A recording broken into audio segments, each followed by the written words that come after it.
Assalamualaikum warahmatullahi wabarakatuh. Pada video kali ini saya akan menjelaskan materi terkait dengan laporan arus kas atau statement of cash flow. Jadi laporan arus kas itu adalah jenis dari laporan keuangan di mana fungsinya untuk menyajikan aliran kas, berarti kas masuk dan kas keluar. Karena kenapa penting?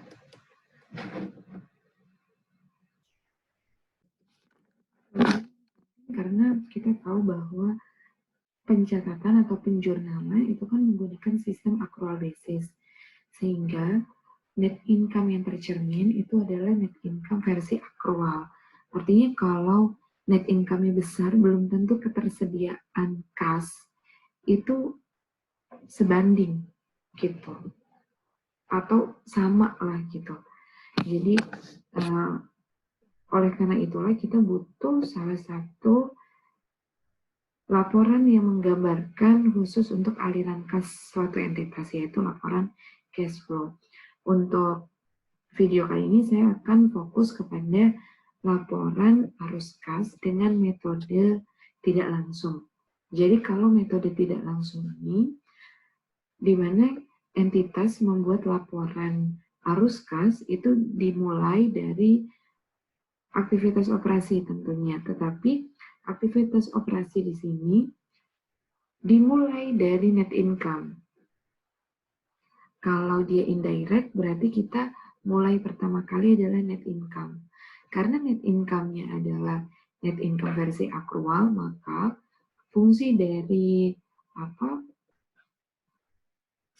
pembuatan laporan arus kas untuk kegiatan operasi, setelah net income-nya disajikan, kemudian kita merekonsiliasi item-item yang tidak ada hubungannya dengan kas. Sebelumnya saya mau refresh lagi untuk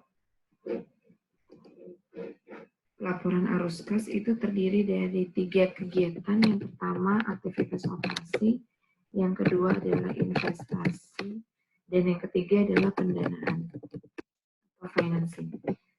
Jadi kalau aktivitas operasi di sini adalah aktivitas atau kegiatan-kegiatan yang terkait dengan pembentukan net income atau laba bersih satu entitas. Kemudian, untuk kegiatan investasi adalah kegiatan kalau arus kas masuknya adalah arus kas keluar dulu, kalau investasi. Arus kas keluar dari investasi, untuk memahami kan kalau invest berarti ada yang keluar kan, kalau kita pun berinvestasi itu ada kas yang keluar. Atas apa? Atas pembelian aset tidak lancar, seperti properti investasi, aset tetap, aset tidak berwujud, dan investasi jangka panjang yang bukan merupakan setara kas. Investasinya harus investasi jangka panjang. Nah, itu arus kas keluarnya. Sekarang arus kas masuknya tentu saja dari penjualan investasi. Kas yang kita dapat dari penjualan investasi. Kas yang kita dapatkan dari penjualan properti investasi. Kas yang kita dapatkan dari penjualan aset tetap. Kemudian setelah investasi ada pendanaan.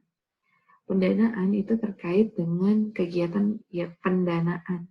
Kalau investasi itu adalah posisinya entitas punya uang, kalau pendanaan di sini entitas itu butuh uang, gitu. Jadi ada arus kas masuk karena dia butuh uang, berarti dia bisa menerbitkan surat utang, bisa menerbitkan utang jangka panjang.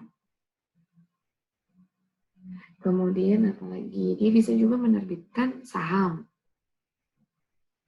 Karena kan untuk pendanaan. Setelah itu, entitas kas outflow-nya dari mana? Cash outflow-nya dari pembayaran dividen, kemudian pelunasan utang. Seperti itu. Atau bisa juga perusahaan sudah menerbitkan saham tetapi mau dibeli kembali. treasury shares kan atas reakuisisi shares tersebut atau pembelian treasury shares itu ada cash outflow kan. Nah, atas hal tersebut itu masuk ke aktivitas pendanaan. Gitu. Oke, baik, kita langsung masuk kepada pembahasan soal saja. Jadi di sini soalnya adalah ya kita harus membuat laporan arus kas atas informasi di bawah ini. Jadi ada perusahaan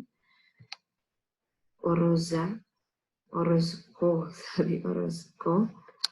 kemudian disajikan informasi terkait dengan laporan posisi keuangan yang komparatif.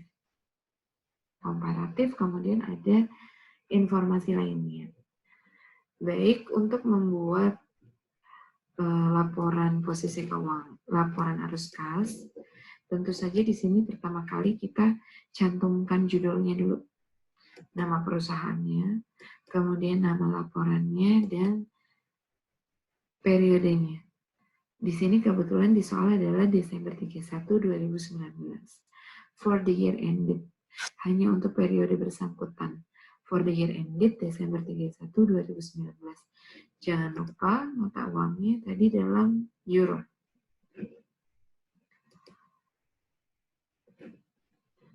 Kemudian kita mulai dari kegiatan yang pertama.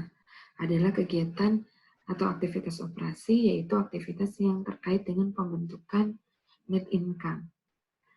Kita di soal net income-nya ada 105, sehingga 105.000 ini kita pindahkan ke sini, ke atas 105.000. Kemudian karena net income ini ada unsur akrualnya, sementara kan kalau misalkan kas basis laporan arus kas itu kan nggak menerima ya adanya net income versi akrual. Jadi harus dibersihkan, harus ada rekonsiliasinya.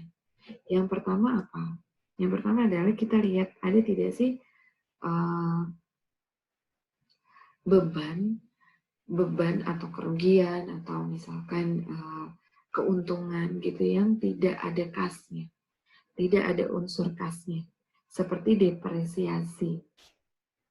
Sebenarnya kan pada saat kita mendepresiasi kan seperti ini ya, depreciation expense,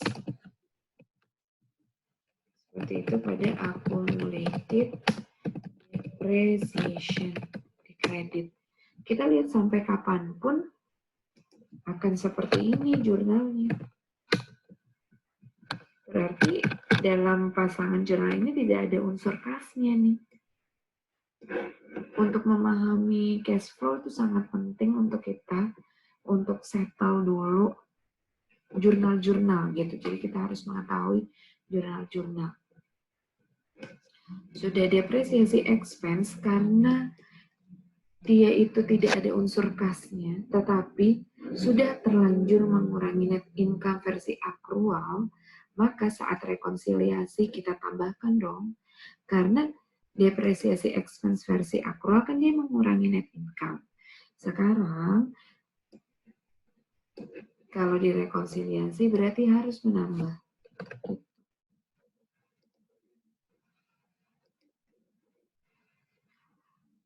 Baik, itu kita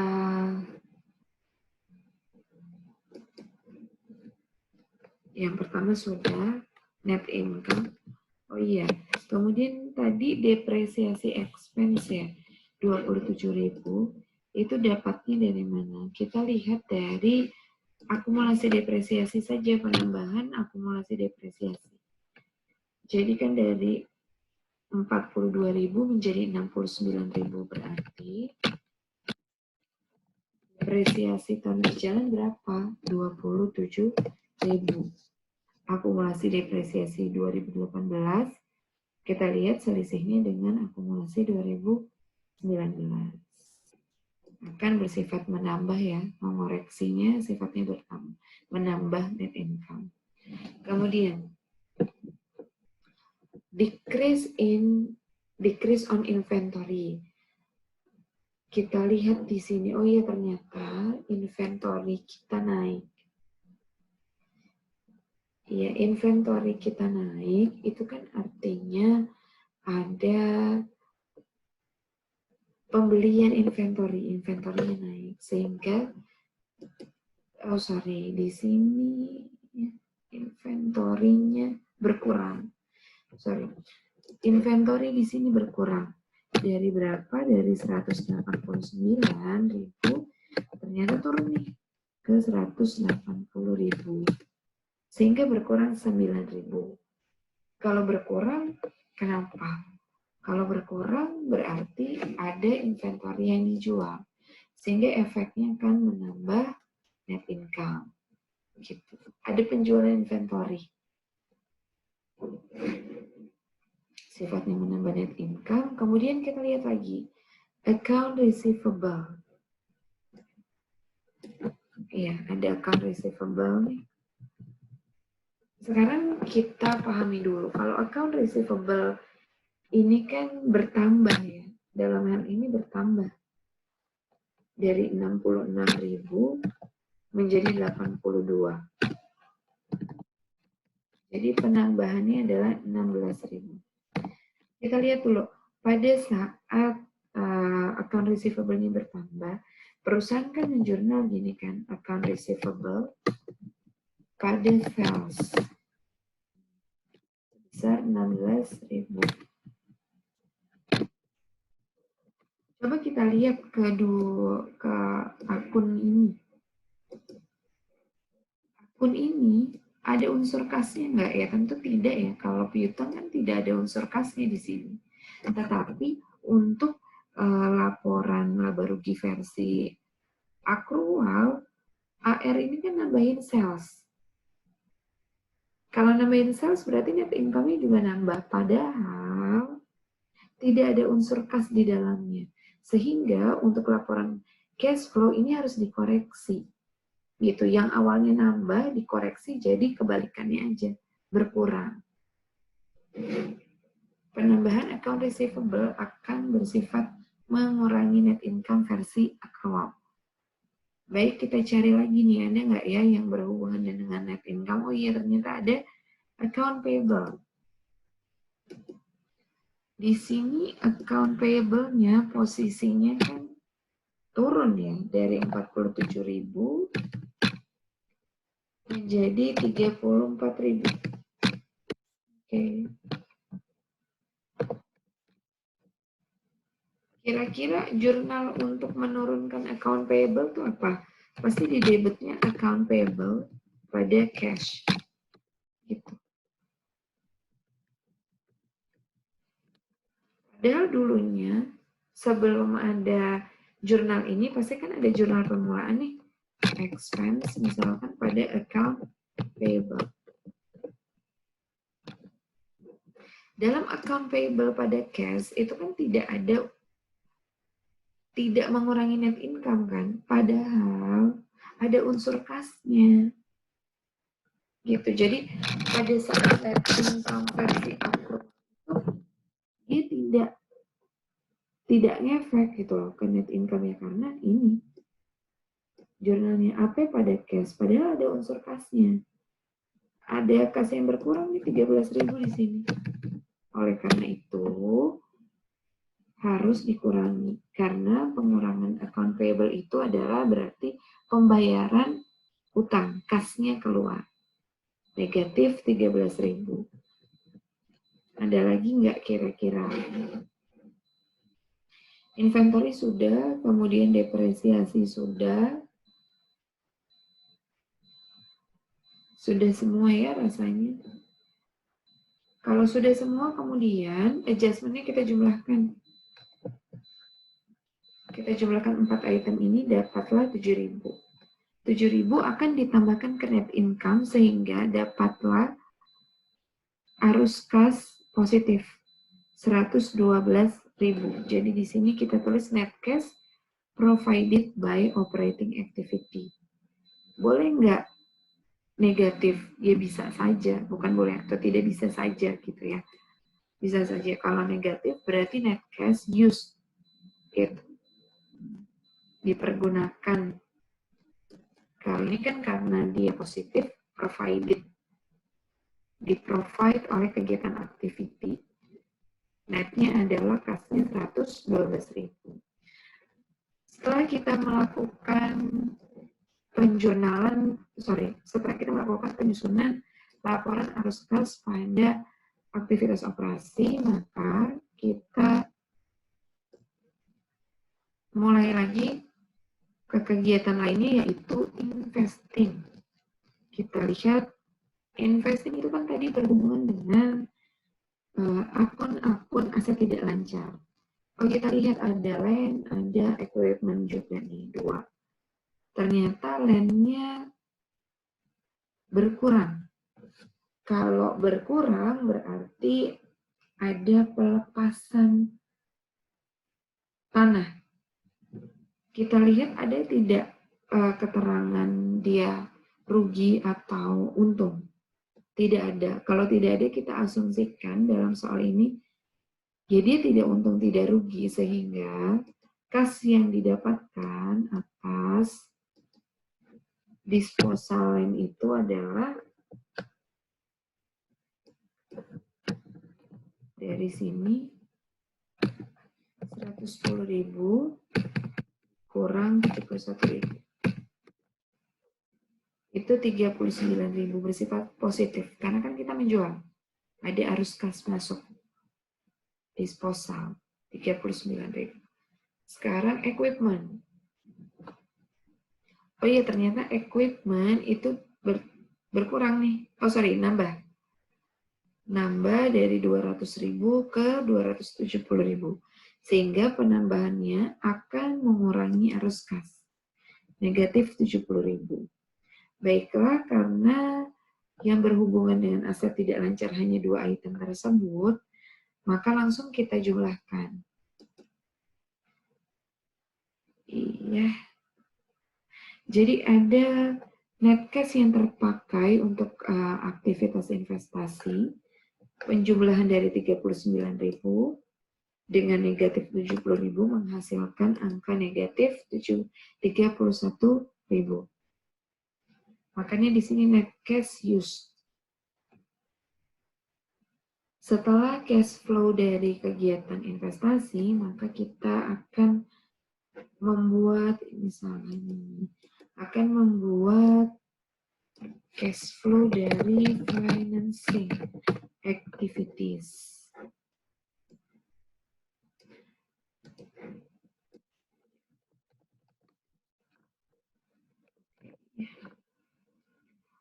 Ya, kita lihat keterangannya gimana nih. Tadi financing activity kita lihat aja nih, ada penambahan saham nih ya. Ada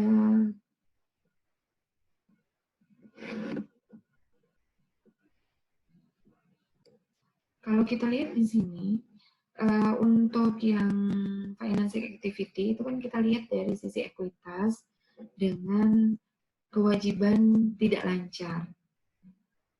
Oh iya, ini ada penambahan nih. Ada penerbitan share capital ordinary. Kita lihat selisihnya adalah 214.000 dengan 164. Penambahan nih sebesar 50.000. Tetapi ternyata itu ada keterangannya. Penerbitan saham itu ditunjukkan itu adalah untuk meretire utangnya dia.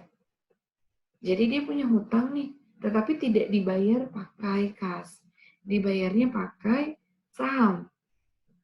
Sehingga atas pertukaran saham dengan utang, dengan pelunasan utang, ini disebut dengan significant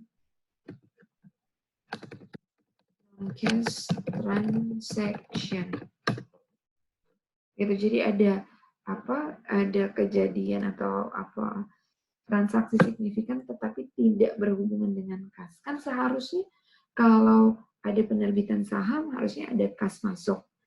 Tapi ini enggak gitu, non-cash transaction. Kenapa? Karena dengan penerbitan saham, entitas utangnya berkurang, utangnya lunas gitu. Jadi kan tidak ada unsur kas di situ.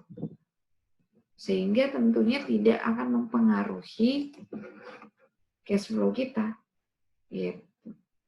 Oh iya, ini ada pembayaran dividen. Tadi pembayaran dividen kan, dividen itu timbul karena adanya kegiatan penerbitan saham kan, sehingga ini masuk kepada kegiatan financing activity.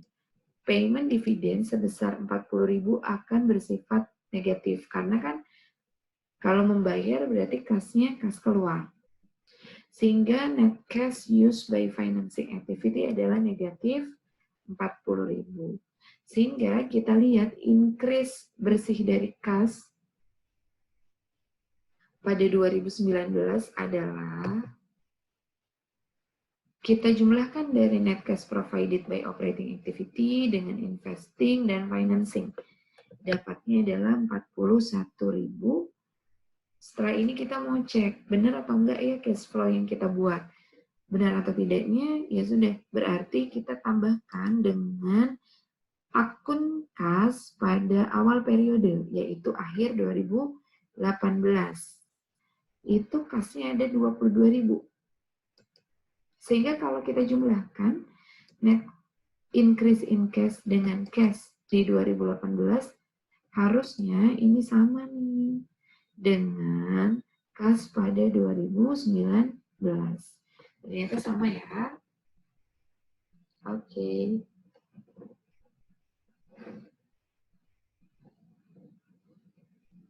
Kemudian satu lagi contoh.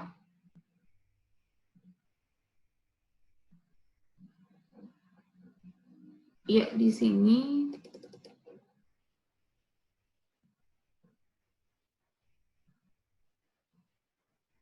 kita diminta untuk membuat laporan arus kas dengan keterangan. Di sini kita mulai dengan indirect method ya, berarti kita cari dulu net income-nya. Kita pindahkan ke format. Net income 32.000. Setelah dikurangi depresiasi. Berarti net income 32.000 akan kita pindahkan ke atas.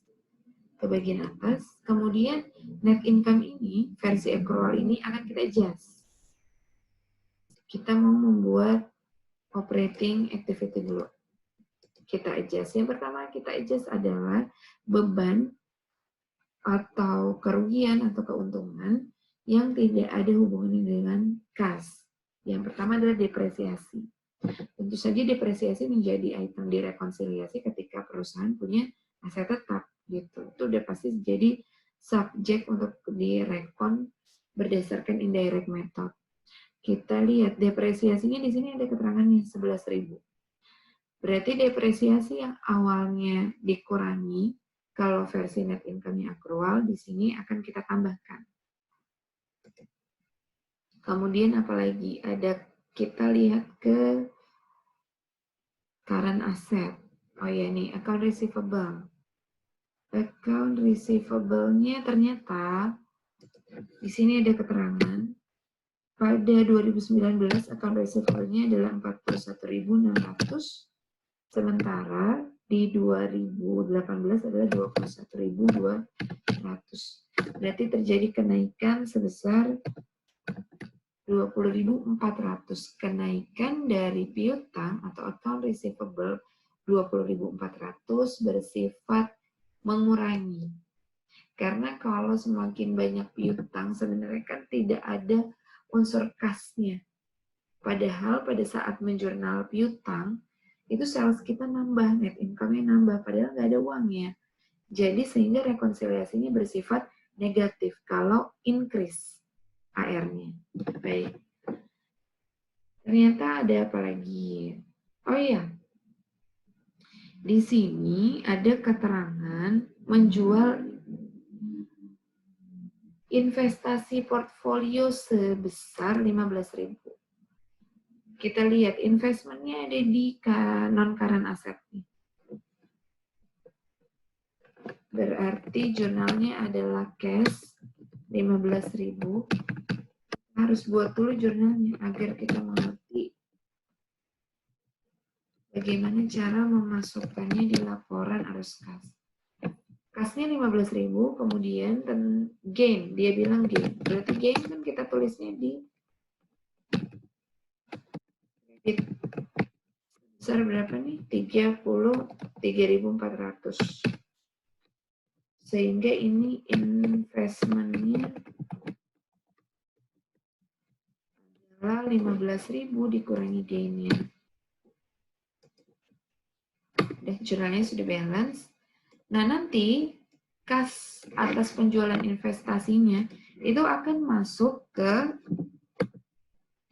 investing. Penerimaannya kita masukkan ke investing. Tetapi ingat, oh ada gain nih. Kalau gain itu kan kita recordnya di other income and expense. Padahal kita lihat di sini gain itu tidak ada unsur kasnya sebenarnya ya. Artinya gain itu hanya untuk menampung selisih antara kas yang diterima atas penjualan dengan nilai buku investasinya atau nilai yang tercatat gitu. Iya, ternyata ini tidak ada hubungannya dengan kas. Sehingga awalnya sudah menambah, berarti pada saat direkonsiliasi akan bersifat mengurangi net income kalau gain. Ya kalau loss berarti kebalikannya, menambah. Gitu. Ya, sepertinya sudah selesai untuk yang kegiatan operasi. Kalau sudah selesai dari kegiatan operasi, kita jumlahkan ketiga item ini, item rekonsiliasinya, sehingga kita dapatkan negatif 12.800, ini 32.000 akan dikurang negatif 12.800, ternyata menghasilkan nilai positif nih. Jadi masih positif ya, net cash provided by operating activity, provided, karena dia bersifat positif. Setelah selesai dengan operating, kita masuk ke bagian investing. Kalau investing, tadi kata kuncinya adalah kita melihat akun-akun investasi atau long-term asset, gitu, non-current asset. Tadi investasi kan, investasinya dijual, penerimaan. Jadi ada sale of investment nih, 15.000. Kemudian ada keterangan membeli tanah. Jadi di keterangan nomor 2 dan 7, additional information-nya, kalau 2 itu penambahan tanah menggunakan kas. Jadi kan ada kas keluar. Tetapi untuk nomor 7, kasnya dibeli dengan menerbitkan obligasi. Berarti pada saat pembelian tanah tersebut tidak ada unsur uangnya. Sehingga nomor 7 itu tidak mempengaruhi laporan arus kas. Significant non-cash transaction nomor 7. Dia transaksinya signifikan, tapi nggak ada unsur kasnya, sehingga tidak perlu untuk kita masukkan di laporan arus kas. Jadi yang kita masukkan ini aja nih, nomor 2. Nomor 2 kita masukkan ke atas, karena kita membeli berarti ada kas keluar dong. Sehingga sifatnya negatif di sini. Investasi sudah, plan aset tadi sudah ya, diwakilkan oleh tract of land. Kemudian sudah selesai untuk yang investasi. Sehingga kita dapatkan net cash use by investing activity adalah 3.000. Ya, setelah kita selesai dengan investing activity, kita lanjut ke cash flow dari, ini juga perlu diperbaiki, financing, danaan. Kata kuncinya adalah kita lihat akun ekuitas dan juga long term liability. Kita lihat ternyata di sini ada keterangan nomor 4, additional ordinary shares were issued at par 20.000. Berarti kita masukkan 20.000 di sini. Jadi dia menerbitkan saham pada titik par. Kita dapat kas 20.000. Setelah itu apalagi? Atas penerbitan saham ada dividen yang dibayarkan nggak? Ada, ternyata $8.200. Sehingga atas pembayaran dividen berarti di sini bersifat negatif kan? Karena cash outflow. Baik, kemudian apalagi? Oke. Ternyata di poin nomor 3, di keterangan nomor 3 itu ada long term notes payable nih. Jumlahnya 16.000.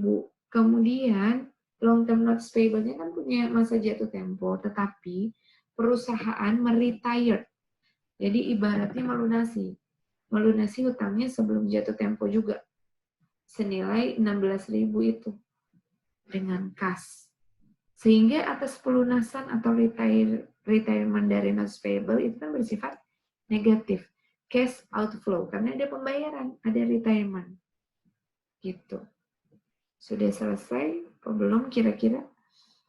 Sudah ya, tidak ada keterangan apa-apa lagi. Dari additional information dan dari financial position juga saya rasa sudah cukup.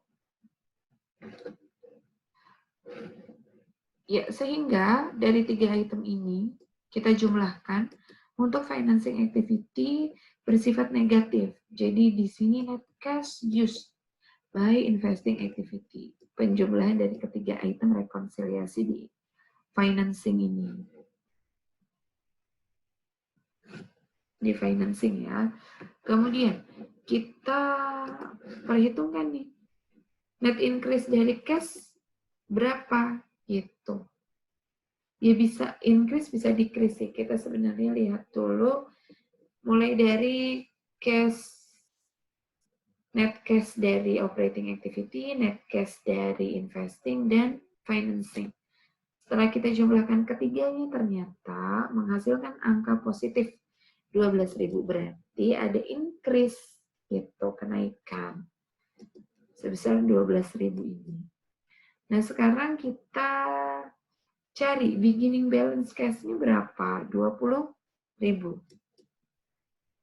Sehingga kita dapati kas akhirnya adalah 32.000. Apakah betul? Kita lihat saja, kita cocokkan dengan balance. Nah, di sini ada nih.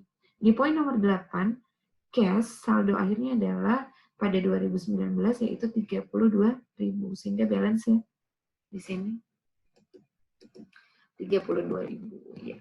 Baik, contohnya 2 contoh itu yang bisa saya sajikan dalam materi laporan arus kas untuk metode tidak langsung.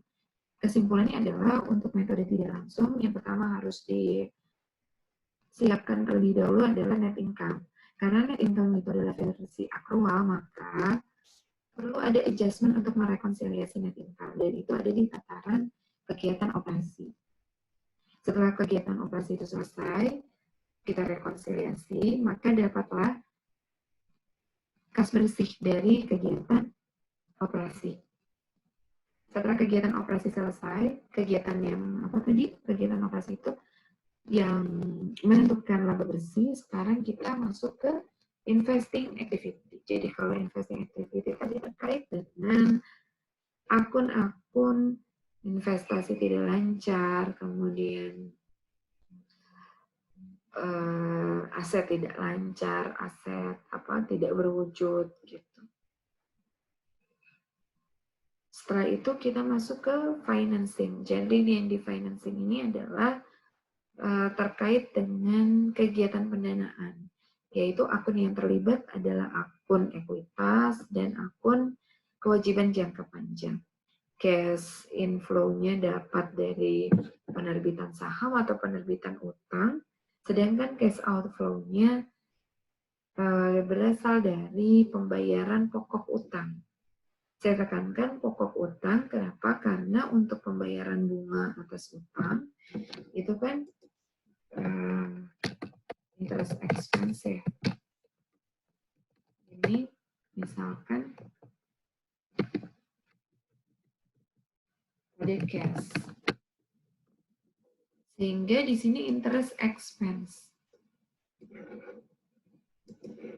Expense, kalau expense berarti kan mempengaruhi net income. Kalau mempengaruhi net income, kita bisa pulkan dia ke kegiatan operasi. Walaupun ya, ini kan bunga dari pinjaman, sementara pinjaman sendiri financing. Iya, memang. Tetapi kita lihat lagi, beban bunga sendiri adalah journalnya interest expense. Sehingga kita bisa masukkan itu ke kegiatan operasi. Oke, baiklah, semoga penjelasan dari saya atas dua soal ini bermanfaat bagi kalian yang sedang memahami laporan arus kas, khususnya untuk metode indirect atau tidak langsung. Terima kasih. Assalamualaikum warahmatullahi wabarakatuh.